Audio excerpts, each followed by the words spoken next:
kamu panggil, Pak, diem aja. Nah, apa yang pertama kali dilakukan? Apa Pak kira-kira Pak? Jadi lagi nyepeda asik-asik, ada teman yang belak. Tiba-tiba jatuh, dipanggil, nggak merespon. Apa coba yang dilakukan?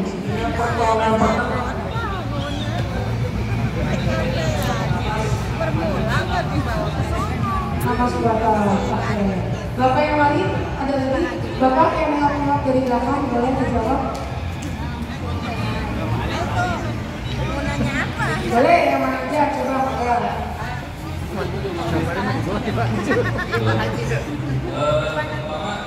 Cek dulu nantinya kalau emang masih ada nanti tidak perlu BLS. Oke.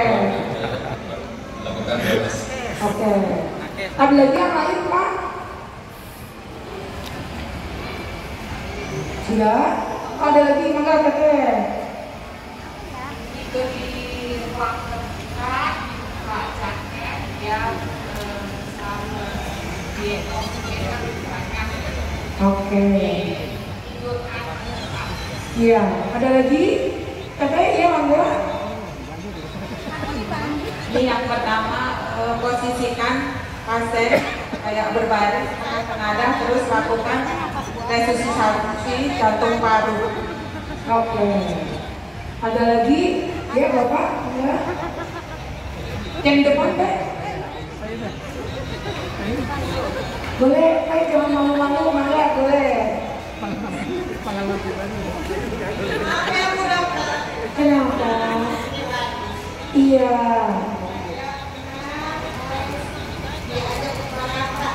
Ke Purwakarta, iya. Pemula. Pingsan, aduh, udah makan belum? Terus? Kalau pertamanya Iya. Pak, jangan salah fokus, dirangsang nyeri atau Pak.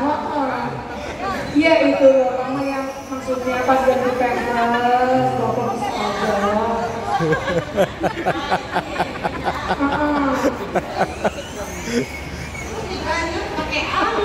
Iya, bisa ekor ya.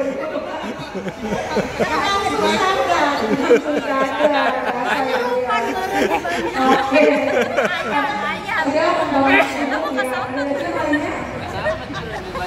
Ayah sambut berarti. Iya, satu lagi Pak, mangga. Yang pertama mungkin di tubuh ya. Kayaknya jadinya pingsan. Kalau memang tidak ada batas Kecurung bukan keluarga Pak. Ya. Mayang. seperti itu, kalau tidak ada juga Curug pada Purwakarta. dilakukan serangan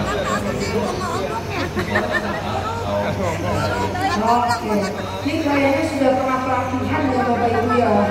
keren ya Bu Dokter. Iya, kayaknya nggak awam gitu udah pernah pelatihan. Berarti ilmu yang lalu nyantol. Ya. Ini komunitasnya waktu tahun lalu itu juga Pak, coaching klinik. Ada coaching klinik juga Pak? Sudah ya, oke mantap. Di next ya.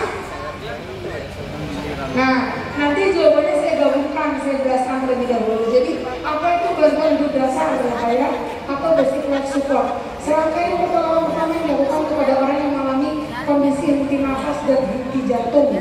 Jadi henti itu ada dua Pak, bukan hanya henti gajian Pak ya. Ada henti nafas, ada henti jantung. Next.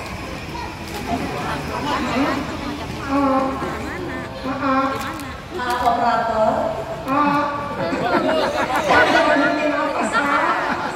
Sadar ya. Operatornya yang henti nafas sebenarnya.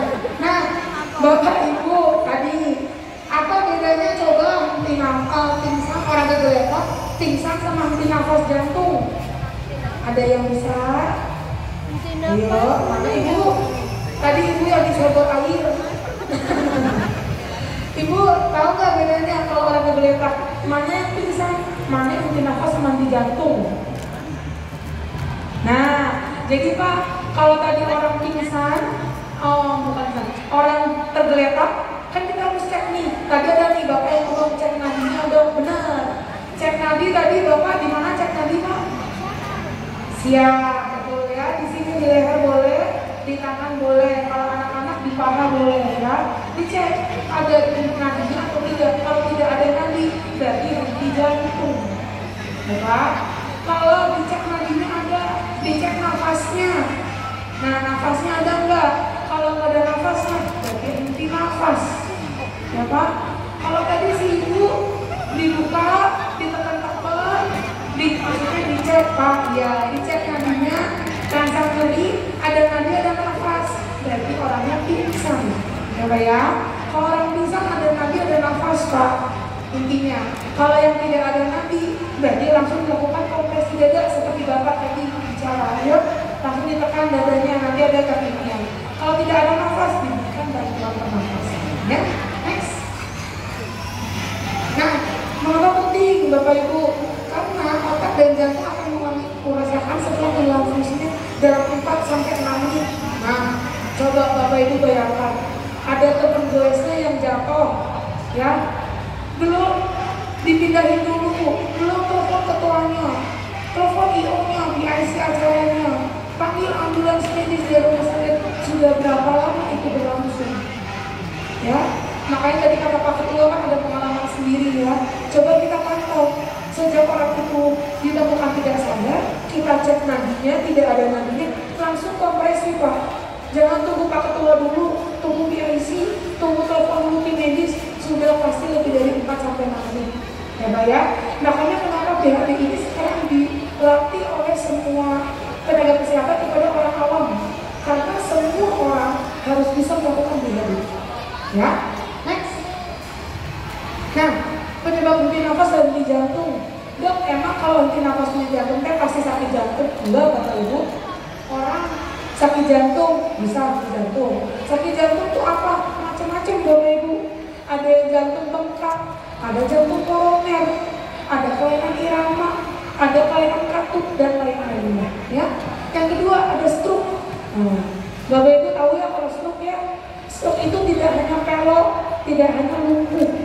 Orang yang suka ngeblank, ngelek, Pak, dim, Pak, dim, Pak, ngantuk. Nah, hati-hati di screening, jangan-jangan kolesterol tinggi, tensi tinggi, kencing manis tinggi, jangan-jangan ada riwayat atau ada risiko. Kemudian yang ketiga, kolesterol Pak, Bapak habis goes, makan bebek hitam, bebek bumbu hitam, ayam geprek, makan sepulang-pulangnya, keselak, henti nafas Pak. Ya, sumbatan jalan nafas. Yang keempat, orang tenggelam ya Pak ya, pasti tidak bisa bernafas. Next. Nah, ini dia tadi penanganannya. Yang terlupakan oleh bapak-bapak dan ibu-ibu yang pertama safety. Kalau lagi goes, tangannya jatuh, dipinggirin dulu bapak ibu. Nah, pasti digotong kan, diamanin. Yang diamanin sepedanya apa orangnya Pak? Sepedanya. Ya jangan sepedanya tunggu ya, orangnya yang dipentingin ya. Kalau ada yang gotong orang, sepedanya digotong juga nanti selanjutnya ya Kak ya. Yang pertama safety itu untuk dua Bapak Ibu. Satu untuk pasien atau untuk korban, yang kedua untuk penolong. Ya, Bapak mau nolong temennya, habis itu coaching klinik semangat. Dari belakang ada motor lewat keserempet, Bapak jadi korban juga, bukan jadi penolong. Ya, utamakan safety first. Penolong dulu safety-nya aman atau tidak. Kedua baru korbannya. Dipinggirin. Kalau Bapak Ibu sebenarnya ada bisa dibikin tanda atau pakai daun, pohon dan sebagainya. Ya. Yang kedua, cek respon. Nah, tadi betul tuh. Ibu yang ditekan-tekan. Nah, ditekan itu maksudnya cek rangsang, Pak. Rangsang itu ada 3. Satu, rangsang penglihatan. Pak, ikutin jari saya, Pak. Bapak pernah nggak pingsan di rumah sakit sama dokternya dites? Pak, coba lihat ini angka berapa? Angka 7 dok. Aduh, berarti itu salah Pak. Angka 1. Ini angka berapa Pak? Angka 2. Coba Pak ikutin jari saya. Sini. Oh, berarti bagus. Sadar penuh. Coba ya. Pak, lihat ini Pak. Kok saya lihat istri saya dok? Nah, berarti salah Pak. Yang ditunjuk tangan masa lihat istri, berarti beda. Coba ya. Kemudian yang kedua Pak, rangsang suara. Kenapa kalau orang pingsan suka dipanggil Pak, rangsang lihat nggak kelihatan, naik ke levelnya, rangsang pasang suara. Pak, bu, masih nggak nyaut. Rangsang ketiga, rangsang nyeri namanya. Kenapa suka ada yang ditekan di sini, Pak? Bukan sakit hati ya, Pak ya. Ini rangsang nyeri namanya. Sini boleh, atau kalau orang-orang dicubit jempol kaki, ya, dijubit. Nah, nyeri kan Pak? Atau di sini Pak? Coba dipraktekin Pak, jangan ke sebelahnya ke Bapak aja masing-masingnya, jangan menyakiti orang lain. Nah, nyeri kan Pak? Di tengah-tengah sini, kalau orang pingsan pasti ada gerakannya Pak. Kalau Bapak langsung nyeri pasti dia gerak. Entah kaki, entah tangan, entah mata, dia pasti bergerak. Oh, berarti masih ada responnya. Gak usah buru-buru diresusitasi jantung Pak. Kalau ada responnya berarti pasti masih ada nafas, masih ada denyut jantung. Ya, setelah respon baru panggil bantuan, contoh ibu. Udah safety penolong, safety korbannya dipinggirin, cek respon, di gini-gini nggak lihat, panggil suara nggak nyaut, dirangsang nyeri nggak ada rangsangan, baru telepon Pak, Bapak telepon ketua lapor ke PIC nakes, tapi Bapak sambil melakukan langkah selanjutnya yaitu cek airway sama breathing, cek pernafasannya Pak, masih ada nafasnya Pak Bu. Kalau masih ada nafasnya pasti ada detak jantungnya Pak. Nggak mungkin orang nafas nggak ada nadinya Pak. Kan yang bawa oksigen darah Pak. Ya, kalau nafasnya ada pasti ada denyut jantungnya. Kalau tidak ada nafasnya baru dicek nadinya ada atau enggak. Ya, jadi SRCADC. Kalau di medis gitu. Safety response or health airway breathing circulation. Ya, next. Nah, safety itu Pak contoh-contohnya. Ya, kalau di jalan raya ya, diamanin, bisa dihalang-halangin pakai pembatas jalan, pakai minta bantuan aparat dan sebagainya. Next. Nah, cek respon ya Pak. Respon penglihatan, respon suara dipanggil atau ditekan. Nah, di sini Pak penekanannya. Ya, di sini Bapak di tengah-tengah ada tulang. Bukan tulang iga ya Pak ya. Jadi tulang iga kalau Bapak dia motong hewan sapi gitu ya kan ada tulang iga rusuk.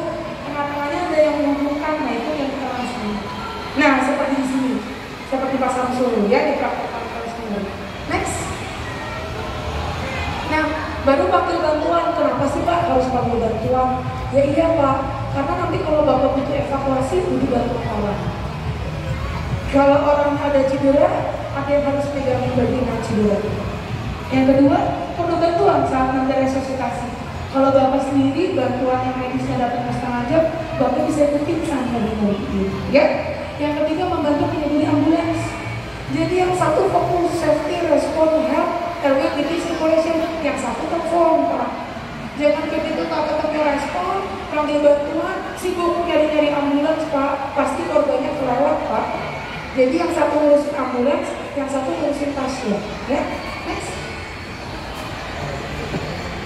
Nah, kalau menghubungi rumah sakit jangan lupa permata keluarga yang selalu di hati. Bapak, kalau area Kerawang Barat, Bapak boleh telepon ya. Permata keluarga siap melayani support 24 jam Pak. Bapak lapor, Bapak jangan lapornya gini, Pak ada korban pingsan, nggak mungkin tahu Pak perawatnya. Jadi Bapak lapor, Pak saya Pak Heri, komunitas sepeda, kami sedang melakukan perjalanan ke sini.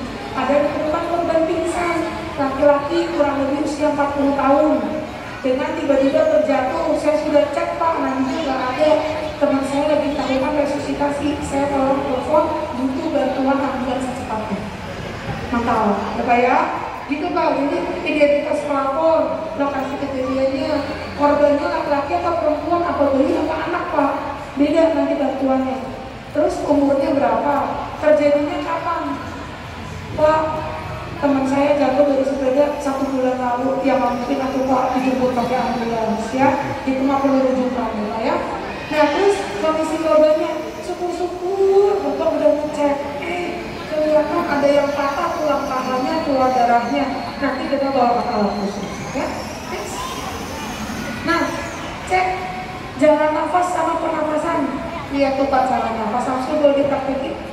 Nah jadi penolak itu ada di sebelah kiri korban ya Bapak Ibu. Ini korban tangan kirinya ada penolong, kemudian kepalanya nunduk. Nah, matanya penolak lihat ke arah perut. Turun ke bawah lagi kepalanya, ke sentuh boleh. Nah, terus nempel kuping telinganya ke arah mulut sama hidung. Langsung turun lagi, nempel terus. Nah, ya Pak. Jadi pipi kita merasakan hembusan nafasnya korban. Ya, mata kita melihat pergerakan dinding dada dan perut. Orang kan kalau nafas pasti, ya kan Pak, pasti perutnya kembang kempis. Mana kalau perutnya seksi Pak, pasti tambah kelihatan ya. Dilihat, didengarkan ada suara sumbatan atau tidak. Bapak-bapak kalau gosok gigi pagi-pagi kumur, kan ada bunyinya. Nah, kalau orang ada sumbatan dalam nafas pasti ada bunyinya Pak. Nafasnya ngaplir, pasti ada bunyinya. Gitu Pak. Atau kayak orang kumur, jadi pakai air, Bapak dimasukin air, kemudian dibunyikan Pak, bunyinya seperti itu. Karena biasanya orang yang jatuh pingsan tergeletak, dia menelan air liurnya sendiri Pak. Nah, air liur kan diproduksi terus. Kalau dia orangnya nggak sadar kan air liurnya numpuk di jalan nafas, yang bikin sumbatan jalan nafas. Ya, jadi dilihat ada 3 ya. Dilihat dinding dada dan perutnya, dirasakan hembusan pernapasannya, didengarkan bunyi sumbatannya. Kalau dilihat pergerakannya naik turun, hembusan nafasnya ada, tidak ada bunyi sumbatan, oke, lanjut ke selanjutnya. Kalau ada sumbatannya ada bunyi kayak orang turun-turun, dia dingin aja kepalanya Pak. Nah, kalau dingin kepalanya, misalnya air akan mengalir dari dalam mulut keluar. Kalau ada sumbatan, ya. Next. Nah, cek nadi ya Pak, jangan lupa harus cek nadi. Bapak Ibu kalau lupa, aduh dulu cek nafas susah, yang dilihat apanya, pusarnya apa-apanya udah lupa, coaching setahun lalu. Langsung cek nadi aja Pak, kalau Bapak lupa. Bapak boleh lewatkan cek nafas, cek daya nafas. Langsung cek nadi, di nadi karotis boleh, di pergelangan tangan boleh, di mana saja yang penting ada nadinya boleh. Ya Pak ya, langsung cek, jangan buru-buru Pak. Cek 2 detik dilepas, aduh gak ada nadinya apa? 5-10 detik sampai aja Pak. Dicek betul-betul ada atau tidak ada untuk kompresi dada. Ya, kalau orang jatuh kedinginan, suhu ekstrim, biasanya itu nadinya nggak teraba Pak. Contoh Bapak misalnya goes suatu saat ya, mana yang dingin di bawah daerah dingin, logi. Nah, logi gunung Pak, dingin pisan hawanya. Bapak pas pakai bajunya kurang hangat, pasti dingin, pembuluh darah mengecek dengan nadi kecil hampir tidak keraba. Ya, kalau nggak keraba gimana Dok? Pak, tiduran di dadanya pasien, pasti kedengaran bunyinya kan? Gitu. Ya, next. Nah, coba Pak, Bapak-bapak fokus ya, harap fokus terhadap gambarnya. Carilah kesalahan pada gambar yang sebelah kanan. Ada yang bisa, ada yang tahu Pak? Yang di sebelah kanan yang perempuan pakai baju pink ungu, yang salah apanya? Nah Ibu, mangga yang coba.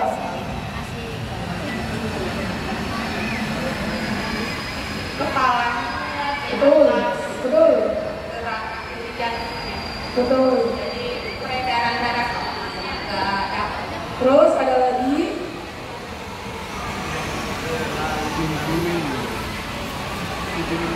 Sudah. Nah, 1 Pak, kepalanya ditopang naik ke atas. Apakah Bapak dan Ibu tahu pasti tidak ada cedera leher? Jadi kalau Bapak menemukan orang yang tergeletak, Bapak tidak tahu mekanisme jatuhnya, anggaplah dia punya cedera leher dan tulang belakang. Ya, jadi nggak boleh Pak, nanti Bapak orang tuh tangannya ngeplay, kepalanya ngejebak, ya, kemana-mana tuh nggak boleh. Ada cara evakuasinya ya, tidak boleh diangkat seperti itu. Yang kedua, orangnya hanya merasakan hembusan nafas pakai jari Pak, harusnya pakai pipi. Ya, kepalanya turun, rasain hembusan pakai pipi. Ya, yang ketiga, orangnya tidak melihat pergerakan dinding dada dan perut, orangnya lihatin jarinya sendiri. Ya, kan tadi perjanjiannya 3, melihat pergerakan dinding dan perut, mendengarkan suara sumbatan, dan merasakan hembusan nafas. Kalau kepalanya begini, gimana cara dengerin sumbatannya? Gimana cara merasakan hembusan nafas begini? Ya, salah. Kemudian sebelah sini sama juga Pak, ibunya malah ngintip anaknya melek apa merem di pakaiannya nih Pak ya.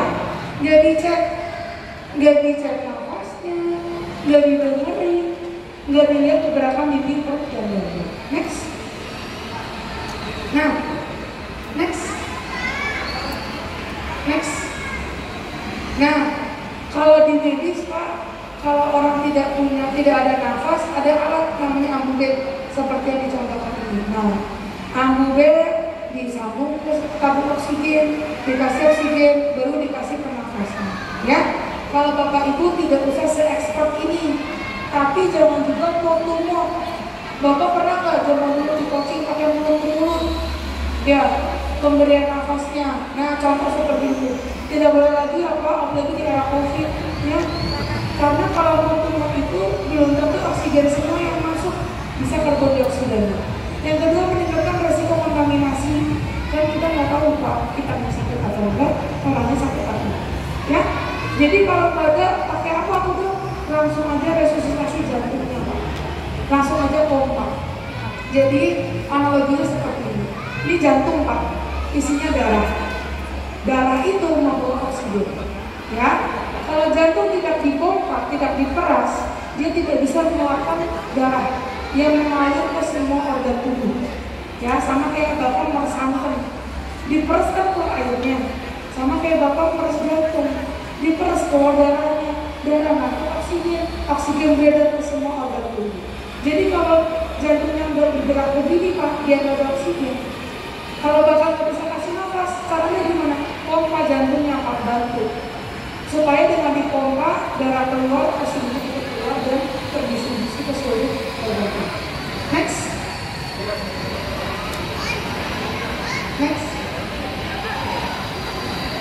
Ini pertolongan pasien tidak ada nadi, tidak ada nafas seperti yang kita sebutkan. Ya. Jadi penolong berlutut di samping korban seperti Pak Samsul ya. Kakinya lututnya dibuka Pak selebar bahu. Nah, selebar bahu. Letakkan dua telapak tangan dengan posisi saling bertumpu di tengah korban. Ya Pak ya. Saling bertumpu Pak, jangan saling berbenturan ya. Bertumpu, yang kiri di bawah yang kanan atau yang kanan di bawah yang kiri, terserah Bapak yang dominan yang mana ya. Kemudian yang ditekan ujung sini Pak, jangan semua setelapak makan, nanti bisa patah tulang juga. Yang ditekan sini aja penekanannya ya. Kemudian mulai kompresi dada, kedalaman 5-6 cm, nggak usah bawa garis Bapak Ibu ya, nggak mungkin cukup garis kirinya, kira-kira aja 5-6 cm ya. Kemudian sambil berhitung kecepatannya 100-120 kali per menit, sama seperti denyut jantung normal ya. Kalau satu penolong selama kompresi 30 dikasih nafas buatan 2 kali, jadi bisa gantian. Nanti dikatakan ya. Next. Nah, ini posisinya Pak. Jadi kalau Bapak tahu iga sapi sama seperti manusia punya tulang iga. Di tengah-tengahnya itu di bawahnya ada jantung, makanya kita kompres di tengah-tengah tulang iga. Dan Bapak lihat. Jadi Pak, kalau seperti yang di sinetron nggak ada Pak resusitasi kan, siku menakut seperti ini. Ya, siku lurus Pak. Siku bahu 90 derajat. Ya, tekanan tumpuan energi ada di bahu, bukan di telapak tangan. Kalau Bapak resusitasi tangannya pegel, berarti salah tumpuan energi. Tumpuan energi adanya di pundak, di bahu. Ya, next. Nah, ya, jadi dipraktekkan Pak. Contoh, diulang. Jadi posisinya tegak, Bapak di kiri korban, berdiri tegak, dibuka selebar bahu, tangannya di posisi di tengah pertengahan dada. Kalau bingung pertengahan nikel payudara Pak, gampangnya nggak usah dibuka bajunya yang perempuan Pak, kira-kira aja ya. Nah, tangan yang ini menumpuk di bawah, tangan yang atas masuk ke sela-sela jantung ya, seperti ini Pak.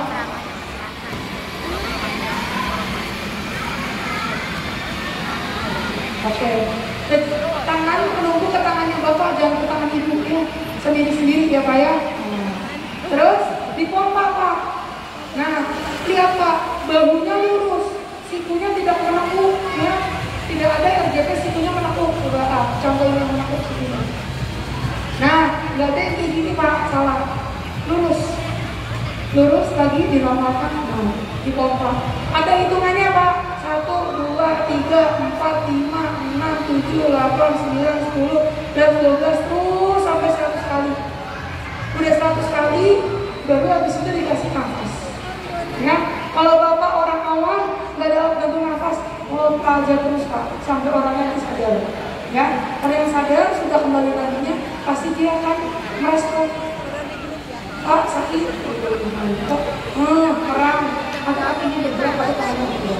Ya, jadi Pak, kalau ada temennya fokus lagi RJP dibantuin itu Pak, orang lagi RJP kan ada peluang itu ya, jangan salah, jangan lagi dari nol ya, itu pom bensin Pak, bukan RJP ya.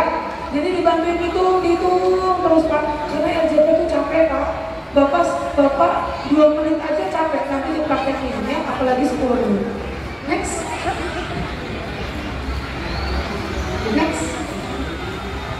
Hah?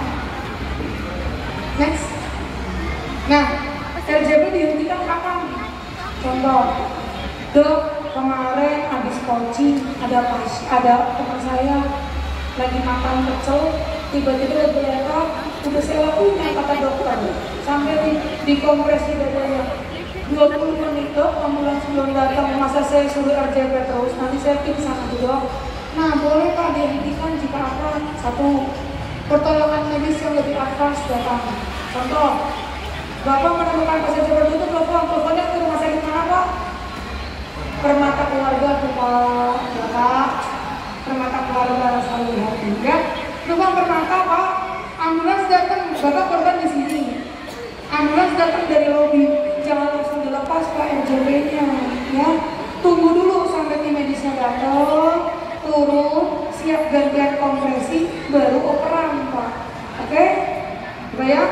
Jangan, aduh tim medisnya udah datang, udahlah istirahat dulu, saya mau capek, mau cari minum dulu. Ya keburu jantungnya berhenti lagi Pak ya. Jantung itu harus dipompa terus Pak, 1 menit 100 kali. Jadi kalau jantungnya berhenti, Bapak yang jadi tusuk untuk memompa jantungnya dengan cara kompresi dulu. Ya, oke? Oke. Nah, jantung happy goes lancar, katanya Google Pak ya. Nanti kata Pak Ketua ada verbonya lagi ya Bapak ya. Nah, sekarang boleh Pak 5 orang praktek resusitasi. Silakan, Bapak Ibu bebas ya. Ibu ya boleh.